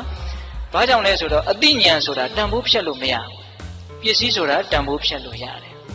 ပစ္စည်းဆိုတာကုံသွားတဲ့သဘောရှိတယ်အသိဉာဏ်ဆိုတာကုံသွားတဲ့သဘောမရှိလူသာသေးသွားတဲ့နောက်ဘဝထိဆက်တယ်အသိဉာဏ်ကအဲ့ဒီအသိဉာဏ်ဆက်သွားတာကိုပဲပညာပါရမီတွေထူးတယ်လို့ပြောတာပစ္စည်းဆိုတာအလွန်ဆုံးခံဒီတဘဝပဲနော်ဒါကြောင့်ပစ္စည်းတဲ့အသိဉာဏ်ကအစစအရာရာအည်အသွေးတာတဲ့အတွက်ကြောင့်ပစ္စည်းကိုပေးတာတဲ့တရားအသိဉာဏ်ကိုပေးတာဟာမနှိုင်းစာနိုင်လောက်အောင်အကျိုးကြီးတယ်အဲ့ဒါလို့ကိုယ့်လုပ်ရက်ကိုကိုပြန်စဉ်းစားဖို့မလိုဘူးလားအဲ့ဒီလိုစဉ်းစားရင်ဘာဖြစ်မလဲအားဖြစ်တယ်ဒီနေရာမှာတော့ဦးဇင်းတို့ကကိုယ်တီလာကိုကိုစဉ်းစားပြီးတော့ကိုယ်တီလာကိုမြင်ပြီးတော့အားဖြစ်သွားရဲ့အားဖြစ်သွားတဲ့ယဟန္တာမထေရမြတ်ကြီးတစ်ပါးအကြောင်းကိုအချင်းချုပ်ပြောပြမယ်ကိုအကြောင်းကိုစဉ်းစားလို့အကျိုးရှိပုံတွေပြောနေတာနော်စောတော်တုန်းကသူများအကြောင်းတွေစဉ်းစားလို့အကျိုးရုပ်ပုံတွေပြောခဲ့ပြီနော်ဟုတ်လားအခုကိုအကြောင်းကိုစဉ်းစားလို့အကျိုးရှိပုံကလေးမြတ်စွာဘုရားလက်ထက်ကယဟန်တော်တစ်ပါးသုံးတယ်သောသင်္ကန်းတစ်လုံးသောတပိတ်ဆောင်ပြီးတော့တရားနှလုံးကျင့်သုံးမယ်ဆိုပြီးတော့နေရာရှာတာတောဆက်တနေရာရွာနဲ့မနီးမဝေးမှာဂူကြီးတစ်လုံးတွေ့တယ်အဲ့ဒါနဲ့အဲ့ဒီဂူကြီးတဲကိုဝင်ကြည့်တော့ဟာဟန်ရလိုက်တာလေလုံမိုးလုံဈဉ္ဉံလျှောက်ဖို့လည်းသိကောင်းတာပဲဆိုပြီးတော့ယဟန်တော်ကအဲ့ဒီဂူထဲမှာနေမယ်ဆိုပြီးတော့နေရာယူတယ်အဲ့ဒါနေလိုက်တော့ဝမ်းမြောက်ဝမ်းသာပဲတရပြီးတရပီတိတွေဖြစ်လို့ဒါပေမဲ့ဝမ်းမသာနိုင်တဲ့တယောက်ရှိတယ်အဲ့ဒါကဘာလဲဆိုတော့အဲ့ဒီဂူကိုစောင့်တဲ့ဂူစောင့်နတ်သမီးကဝမ်းမသာဘူးအစကတော့သူကဒီယဟန်တော်ကတရက်နှစ်ရက်နေမှနဲ့တူပါရဲ့ဆိုပြီးတော့သားလေးသမီးလေးလက်ဆိုတော်တဲ့တစ်ပင်မှာနေတာယဟန်တော်ပြန်မဲ့အချိန်ကိုစောင့်နေတာယဟန်တော်ကသီလရှိတော့သူကအဲ့ဒီဂူထဲမှာမနေနိုင်ဘူးသီလရှိတဲ့ယဟန်ရဲ့အပေါ်မှာအဲ့ဒီနတ်ကမနေနိုင်ဘူးမနေနိုင်တော့သူထွက်ခွာပေးရတယ်ထွက်စီခြင်းလာပြီပြန်စီခြင်းလာပြီတရက်နှစ်ရက်နေမှနဲ့တူပါရဲ့လို့အောက်မေ့နေတာအဲ့ဒါယဟန်တော်ကဒီဝါတွင်တရင်လုံးဒီမှာတရင်သုံးမယ်လို့လဲတန်တိဋ္ဌံချလိုက်ရောအဲ့ဒီနတ်ကလုံးဝမကျေနပ်တော့ဘူးအဲ့ဒီနတ်သမီးကအဲ့ဒါနဲ့ဘာလုပ်လဲဆိုတော့ဒီယဟန်ကိုသူနှင်ထုတ်ခြင်းတယ်ဒါပေမဲ့ယဟန်ကိုနှင်ထုတ်เสียလက်ဆုပ်လက်ကင်ပြုเสียအပြစ်အနာအဆာကတခုမှမရှိဘူးဖြစ်နေတယ်တကယ်လို့အဲ့ဒီယဟန်ကသီလထိုက်တဲ့လောက်ပျက်စီးနေမယ်ဆိုရင်အဲ့ဒါကိုထောက်ပြီးတော့အဲ့ဒီယဟန်ကိုဂူထဲကနေအဲ့ဒီနတ်သမီးဟာနှင်ထုတ်ပါဒါပေမဲ့အဲ့ဒီယဟန်ကသီလကအဲ့ဒါလောက်စင်ကြဲနေတယ်သူနှင်ထုတ်လို့မရဘူးဖြစ်နေတယ်အဲ့ဒါနဲ့ယဟန်ကိုသီလပျက်စီးအောင်ဆိုပြီးတော့အကောက်ကြံတယ်အဲ့ဒီနတ်သမီးကဘယ်နဲ့လုပ်တယ်လဲဆိုတော့ အဲ့ဒီယဟန်ဆွမ်းခံတဲ့အိမ်ကကလေးတယောက်ကိုဝင်ပူးတယ်အဲ့ဒီနတ်သမီးကဝင်ပူးတော့ဝူဝါဝါအဲ့လိုပူးပြီးတော့ရှောက်ပြောနေတော့ဒကာကြီးဒကာမကြီးများကဟာဘာဖြစ်လဲမသိဘူးအဲ့ဒီမှာပူးနေတဲ့အဲ့ဒီနတ်ကပြောတယ်တင်တို့ဆွန်းလောင်းနေတဲ့ဂူထဲမှာတရင်သုံးတဲ့ယဟန်တော်ကြီးကရှိန်ကိုလေးနင်းနေလောက်တောင်းပြီးတော့ကျွေးလိုက်ရင်ငါထွက်သွားမယ်အဲ့ဒါဆိုယောဂပြောက်ဟာကျုပ်တို့ကိုးကွယ်တဲ့ဘုန်းကြီးကရှေးကူတဲ့ဘုန်းကြီးမဟုတ်ဘူးဒါကြောင့်မို့လို့ရှိန်ကိုလည်းရှိမှာမဟုတ်ရှိန်ကိုမရှိရင်ຫນွယ်ကြိုလေးနည်းနည်းလောက်သွားတောင်းကြည့်ဘုန်းကြီးဆိုတာဆေးမကူကောင်းဘူးလေဘုန်းကြီးကိုဆေးဆရာဖြစ်အောင်လုပ်ပြီးတော့တိလပြက်စီးအောင်အကောက်ကျန်းနေတာအဲ့ဒီနတ်သမီးကအဲ့ဒီလိုပြောတဲ့အခါကျတော့အဲ့ဒီပူးနေတဲ့နတ်သမီးကဘာဆက်ပြောတော့ဆိုတော့အဲ့ဒါလို့ဆိုရင်မြတ်ဖန်ကအဲ့ဒီယဟန်တော်ဆွမ်းခံကြွလာတဲ့အခါခြေစည်းရည်ပြင်မှာခြေစည်းပြီးတော့အဲ့ဒီခြေစည်းရည်ကိုခွက်နဲ့ခံပြီးတော့တင့်ရဲ့သားရဲ့ခေါင်းကိုလောင်းမယ်ဆိုရင်ယောဂပျောက်စေရမယ်သူဖန်ဆားထားတဲ့ယောဂပေါ့ဗျာအဲ့ဒီလိုပြောတော့ဒကာကြီးဒကာမကြီးများအဲ့ဒါလောက်တော့ဖြစ်ပါတယ်ဆိုပြီးတော့နောက်နေ့ယဟန်တော်ကြွလာတော့အဲ့ဒီလိုပြောတော့နတ်ကခွာသွားရောပေါ့ဟုတ်လားနောက်နေ့ယဟန်တော်ကြွလာတော့အဲ့ဒီယဟန်တော်ရဲ့ခြေတော်အစုံကိုရေဆေးပြီးတော့အောက်ကခြေသေးရေခံထားတယ်ခံထားပြီးတော့သူ့သားရဲ့ခေါင်းကိုလောင်းပေးတယ်ယဟန်တော်ကတော့ဘာလို့လုံမှန်းတော့မသိပါဘူးခြေသေးရေယူတော့ယူသွားပေါ့သူဘာမှမသိပဲကိုဟုတ်လားအဲ့ဒါနဲ့ဆုံးခံဆုံးဖုံးပေးပြီးတော့သူ့ဂူထဲကိုပြန်ကြွလာတော့ဂူဘဝမှာအဲ့ဒီနတ်သမီးကခက်တီတီရက်ပြီးတော့လက်ညှိုးငေါက်တောက်ထိုးတယ်တဲ့ယဟန်တော်နှုတ်ကလည်းမြွက်ပြီးတော့ပြောတယ်တဲ့ဘယ်လိုပြောလဲဆိုတော့ဆေးဆရာကြီးဂူထဲကိုမလာခဲ့ပါနဲ့လို့အဲ့ဒါလိုပြောတယ်တဲ့အဲ့ဒီတော့အဲ့ဒီယဟန်တော်ကစဉ်းစားတယ်ငါလည်းဘယ်သူမှဆေးမကုရပါဘူးသင်ဘာတွေပြောနေတာတော့သင်ဘာဆေးမကုရမလဲနော်သင်ရဲ့ခြေစည်းရည်ပေးပြီးတော့သင်ဆေးကုခဲ့တာမဟုတ်လားယောဂပြောက်အောင်သင်လုပ်ခဲ့တာမဟုတ်လားအဲ့ဒီတော့ယဟန်တော်ကစဉ်းစားတယ်ဘာလဲဒီနတ်ငါလည်းဆေးမကုပဲနဲ့ငါ့ကိုဆေးကုအောင်သူကဖန်ဆားပြီးတော့ခြေစည်းရည်ပေးစီပြီးတော့ငါ့ကိုဆေးဆရာဖြစ်အောင်လုပ်တာကိုသဘောပေါက်သွားတယ်အဲ့ဒါနဲ့သူကစဉ်းစားတယ်ဆက်ပြီးတော့သူ့အကြောင်းသူစဉ်းစားတယ်ဩ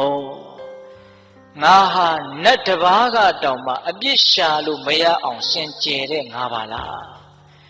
ငါ့ကိုအပြစ်ရှိအောင်ကြံဖန်ပြီးတော့သူလုပ်ရတယ်အဲ့ဒါနဲ့သူဆက်ပြီးတော့ဇက်တိုက်ကြီးဆက်ပြီးတော့စဉ်းစားတယ်ငါသိမ်ဝင်ပြီးတော့ယဟန်ဖြစ်တဲ့အချိန်ကစပြီးတော့ငါပဲသိခါဖို့မှစေတနာနဲ့တကွလွန်ကျူးခဲ့တာမရှိဘူးငါသီလသိစင်ကြယ်တာပဲပီတိတွေဖြစ်လာပြီနော်ပိဿရဲ့သူ့ရဲ့ကောင်းတဲ့အချက်ကိုသူစဉ်းစားမိသွားပြီနော်အဲ့ဒါဆက်ပြီးတော့စဉ်းစားရင်းနဲ့ပီတိတွေကသိပ်ပြီးတော့ဖြစ်လာတော့အေးချမ်းမှုဆိုတဲ့ပတ္တိကိုကူးသွားတယ်ကိုယ့်ရဲ့သီလပြည့်စုံတာကိုစဉ်းစားမိတော့ပီတိဖြစ်တယ်ပီတိကနေပတ္တိဖြစ်တယ်ကွင်းဆက်မပြတ်စေနဲ့နော်လေးနဲ့တာလေးဆက်ပြောတော့မှာဟုတ်လားပတ္တိဖြစ်လာတော့ငြိမ်းအေးလာတော့ဘာဖြစ်တုံဆိုတော့ဒုက္ခချမ်းသာလာတယ်ပီတိဖြစ်တော့ပတ္တိဖြစ်တယ်ပတ္တိဖြစ်တော့ဒုက္ခဖြစ်တယ်ချမ်းသာလာတော့တည်ငြိမ်လာတယ်ဒုက္ခဖြစ်ရင်တမာတိဖြစ်တယ်တမာတိဆိုတာချမ်းသာမှဖြစ်တာဗျာစိတ်ချမ်းသာလာမှတည်ငြိမ်တာစိတ်ဆင်းရဲနေဘယ်တည်ငြိမ်ပါလဲရောက်ရက်ခတ်နေပြီဟုတ်လားတည်ငြိမ်လာပြီတမာတိဖြစ်လာပြီဆိုတော့ယထာဘူတဟုတ်သည့်အတိုင်းမှန်သည့်အတိုင်းမြင်လာတယ်စိတ်ကငြိမ်မှမှန်တာကိုမှန်တဲ့အတိုင်းမြင်တာဟုတ်လားအဲ့ဒီယထာဘူတဟုတ်သည့်အတိုင်းမှန်သည့်အတိုင်းမြင်တော့ဩဘဝဆိုတာတကယ်စင်စစ်ဆင်းရဲတွေတိဆောက်ထားတာကိုလို့အမှန်တိုင်းမြင်တဲ့အတွက်ကြောင့်ညီးငွေလာတယ်တဲ့ဆိုလိုတာကဉာဏ်တစ်ဆင့်တက်သွားတယ်အမှန်မြင်ပြီးတော့ညီးငွေသွားတာအမှန်မြင်တော့ညီးငွေစရာကြီးလို့တိလို့ညီးငွေစရာမှုလို့ညီးငွေသွားတာတရားကသူ့ကိုညီးငွေအောင်လှုပ်လိုက်တာမဟုတ်ဘူးဟုတ်လားကိုယ့်ရဲ့အသိဉာဏ်ကညီးငွေစရာကြီးလို့တိလို့ညီးငွေသွားတာဟုတ်ရဲ့လားအဲ့ဒီညီးငွေရာကနေပြီးတော့ဘာဖြစ်တော့နိဗ္ဗိဏဉာဏ်ကနေတတ်မဲ့မှုကင်းတဲ့မဲ့ဉာဏ်နဲ့ဖြစ်သွားတာမဲ့ဉာဏ်ကနေတဖန်ငြင်းအေးတဲ့ဖိုဉာဏ်ဖိုဉာဏ်ကနေကိုယ့်ရဲ့ကိလေသာပယ်ပုံတွေကိုပြန်ပြီးတော့စဉ်းစားဆင်ခြင်တဲ့ပိစဝခဏဉာဏ်နေအစဉ်စဉ်တက်ပြီးတော့အဲ့ဒီယဟန်တော်သည်ယဟန္တာဖြစ်သွားတယ်ဟုတ်လား ကိုကောင်းတာကိုကိုမြင်ပြီးတော့အားတွေအဆင့်ဆင့်တက်ပြီးတော့အည်အသွေးတွေအဆင့်ဆင့်မြင့်မသွားဘူးလားမြင့်သွားတယ်ဒါကြောင့်ဒါနပြုပြီးရင်စဉ်းစားသီလဆောက်တည်ပြီးရင်စဉ်းစားဟာကောင်းတာလေးတွေလုပ်ရနေတယ်အရာတော်တယ်အဲ့ဒီလိုစဉ်းစားတော့သေချာပေါက်စိတ်ချမ်းသာလိမ့်မယ်အဲ့ဒီစိတ်ချမ်းသာမှုတွေထက်ချီတလဲလဲဖြစ်ပြီးဆိုလို့ရှိရင်တည်ငြိမ်မှုတွေဖြစ်ပြီးတော့ဉာဏ်တွေဟာတဖြည်းဖြည်းနဲ့ရှင်းလာလိမ့်မယ်ဒါမြတ်စွာဘုရားအင်္ဂုတ္တပါဠိတော်မှာအာကင်ခေယသုတ်တံဆိုပြီးတော့ဟောထားတာရှိတယ်သီလပြည့်စုံရင်အစဉ်စဉ်ဉာဏ်တွေအလိုလိုတက်သွားတဲ့အကြောင်းဘာတွေဖြစ်ပါစေလို့ကိုကဆန္ဒပြုရတာမဟုတ်ဘူးတရားသဘောကိုကအလိုလိုဖြစ်သွားတာသဘောပေါက်လားဒါကြောင့်ကိုယ်သီလကိုစဉ်းစားပြီးတော့ကိုကောင်းတာလေးကိုကြည့်ပြီးတော့အားဖြစ်ဖို့ကြိုးစားရတာကလည်းကြိုးစားရကြိုးမနှက်ဘူးလားနှက်တယ်တက်တည်အနေနဲ့အဲ့ဒီယဟန်တော်ကိုဦးဇင်းတို့ထုတ်ပြလိုက်ပါတယ်ဟုတ်လားအဲ့ဒီမှာအဲ့ဒီယဟန်တော်ကအဲ့ဒီကူထဲမှာပဲဝါတွင်ကာလတည်င်းသုံးသွားတယ်အဲ့ဒီတော့ဒါကိုယ်အကြောင်းကိုစဉ်းစားရင်းနဲ့မကောင်းတာမြင်လည်းပဲအကျိုးရှိတယ်ကောင်းတာမြင်လည်းပဲအကျိုးရှိတယ်မကောင်းတာမြင်တော့လွတ်အောင်ကြိုးစားတယ်ကောင်းတာမြင်တော့အားရှိတယ်ခုဦးဇင်းတို့တရားရဲ့နောက်ဆုံးအပိုင်းကိုယ်အကြောင်းကိုစဉ်းစားတာတဲ့အစစ်မြင့်နဲ့ကိုယ်အကြောင်းကိုသိအောင်လုပ်တဲ့အလုပ်ဒါကတော့အစစ်အမြင့်ဆုံးအပိုင်းကိုရောက်လာပြီဒီတရားမှာလေစောတော်တုန်းကသူများကကိုယ်ကိုမုန်းလို့ပြောတဲ့စကားတွေနှလုံးမသွင်းနဲ့သူများဘာတွေလုပ်တယ်မလုပ်ဘူးဆိုတာကိုအလုပ်တစ်ခုလို့သဘောမထားနဲ့လို့သူအကြောင်းနဲ့ပတ်သက်ပြီးတော့ခေါင်းထဲမှာနေရမပေးဖို့ပထမပိုင်းမပြောခဲ့ဘူးလားပြောခဲ့တယ်ကိုဘာတွေလုပ်တယ်ကိုဘာတွေမလုပ်ရသေးဘူးဆိုတာကိုစဉ်းစားရမယ်လို့ခုနတုန်းကတပိုင်းပြောခဲ့တယ်နော်အေးအခု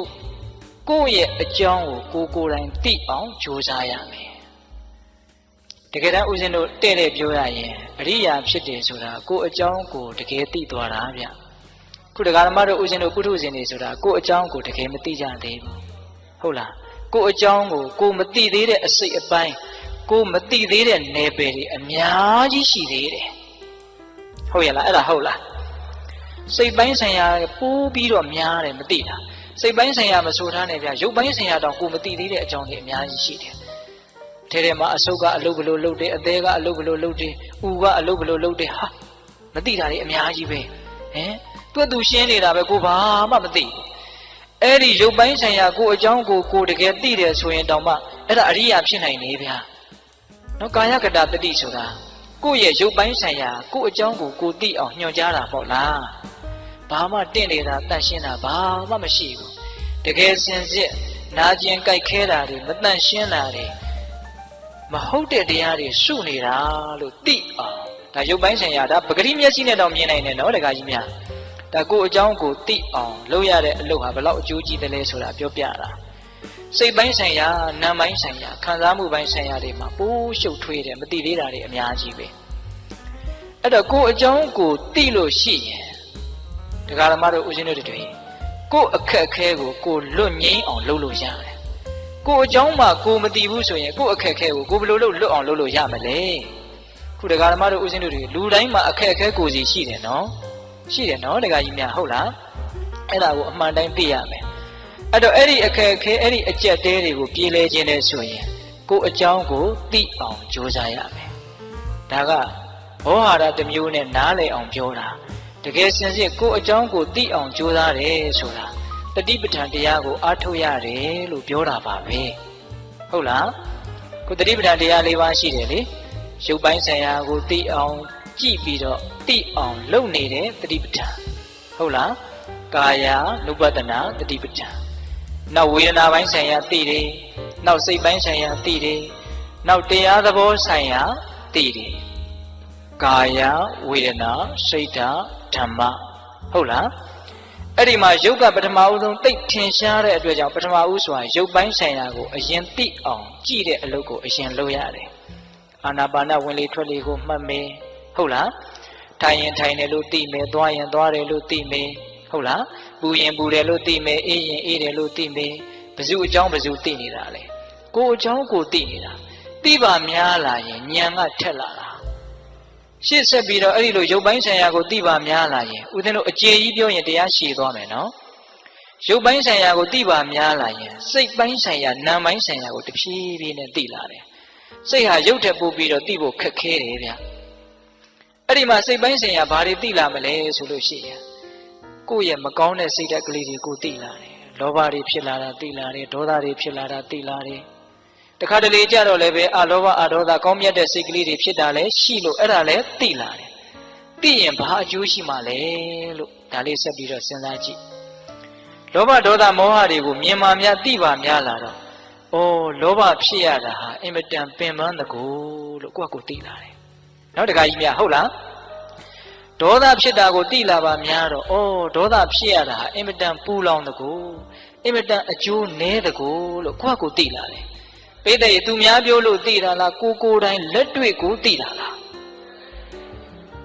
မတည့်တဲ့အစာကိုစားပြီးတော့ကိုယ့်ကိုအနေခက်လာတဲ့အခါမျိုးကြုံဘူးလားကြုံဘူးတယ်နော်ကိုမတည့်တဲ့အစာကိုစားပြီးတော့အနေခက်လာတယ်တော်တော်ကြောက်သွားတယ်ဒီအစာကိုလေ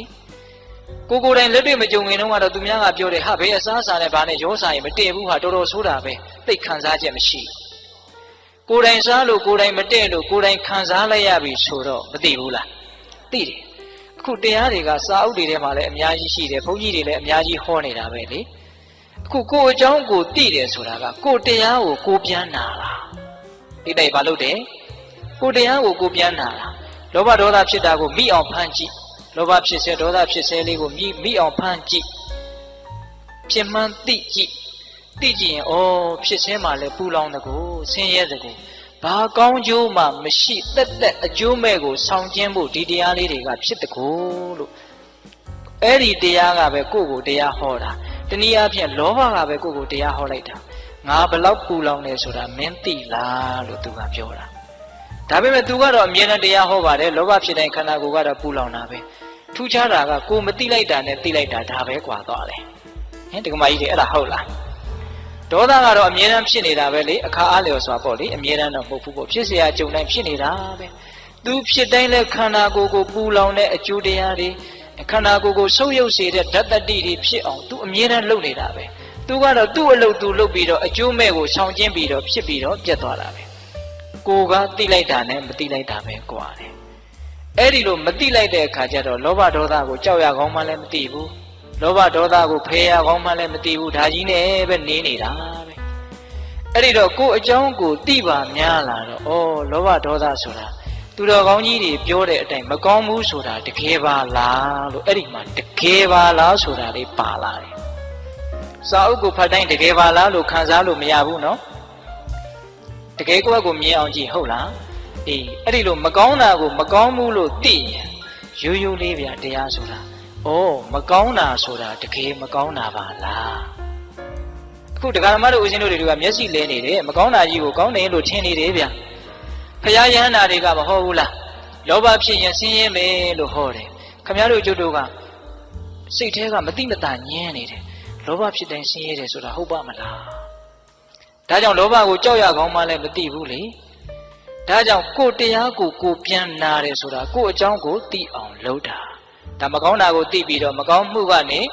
လွတ်အောင်တမျိုးယုံမြန်တာပဲနော်နောက်ကောင်းတာကိုသိတော့လေစိတ်ထဲမှာသဘောပေါက်တယ်ရှင်းတယ်ကောင်းတဲ့သဘောလေးတွေဖြစ်ရတာဟာအင်မတန်ကောင်းတကူလို့ရိုးရိုးလေးနော်တခါကြီးများဟုတ်လားကောင်းတဲ့သဘောလေးတွေကောင်းတဲ့စိတ်ကလေးတွေဖြစ်ရတာအင်မတန်သက်သာတကူအင်မတန်ငြိမ်းချမ်းတကူလို့သိတယ်